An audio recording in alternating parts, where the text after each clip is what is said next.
You always look at the guy who found the bomb, just like you always look at the guy who found the body. Jewell fits the profile of the lone bomber. A frustrated white man who is a police wannabe who seeks to become a hero. We're running it.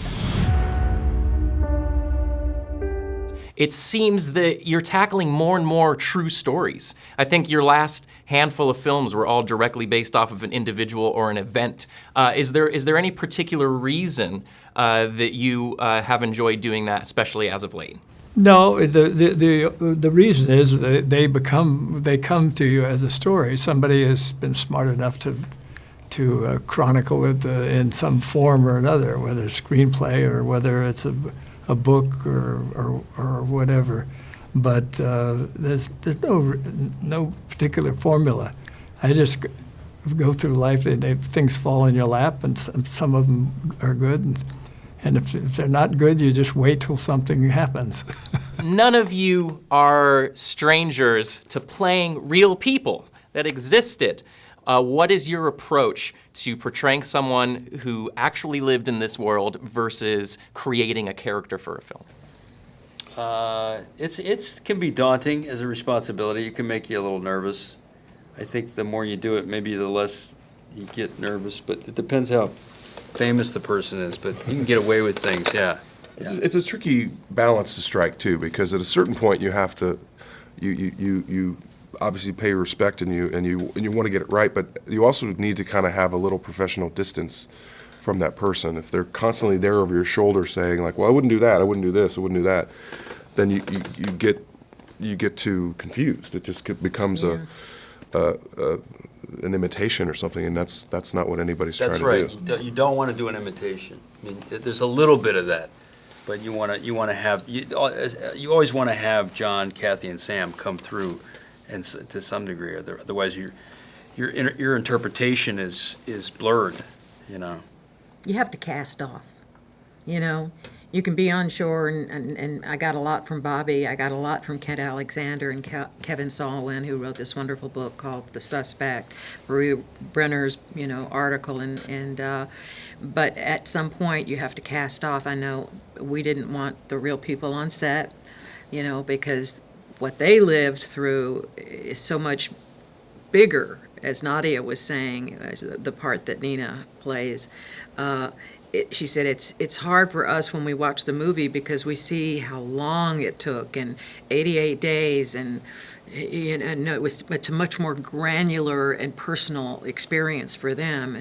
And when we're making a film, it's you hope to achieve as much of that as you can. Please clear my son's name.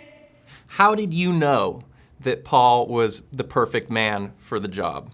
I just took a look at a picture of him, and I had seen him in some other parts. Some other parts that he played in, I, Tonya, and a few others. And I thought, yeah, this guy would be perfect. And then the more I kind of looked at material, and the more I kind of read material on it, it just seemed to pair up nicely. We need assistance on an unclaimed bag over at Section... Suspicious package. A suspicious package over at Section 4. We ought to set up some kind of a perimeter, too. Perimeter. Back away. Richard, you crazy? Obviously, you didn't have the chance to talk to Richard, unfortunately, but if he were here and you did have that ability, what would you have asked him? Well, I mean, I don't know if I'd ask him anything. I think that the record has been corrected. I think I would apologize to the guy. I think that the man deserved an apology from a lot of people that he never really got. He got a lot of settlements, but he never really got an apology. And I think that part of it is a real shame. I think I would have asked what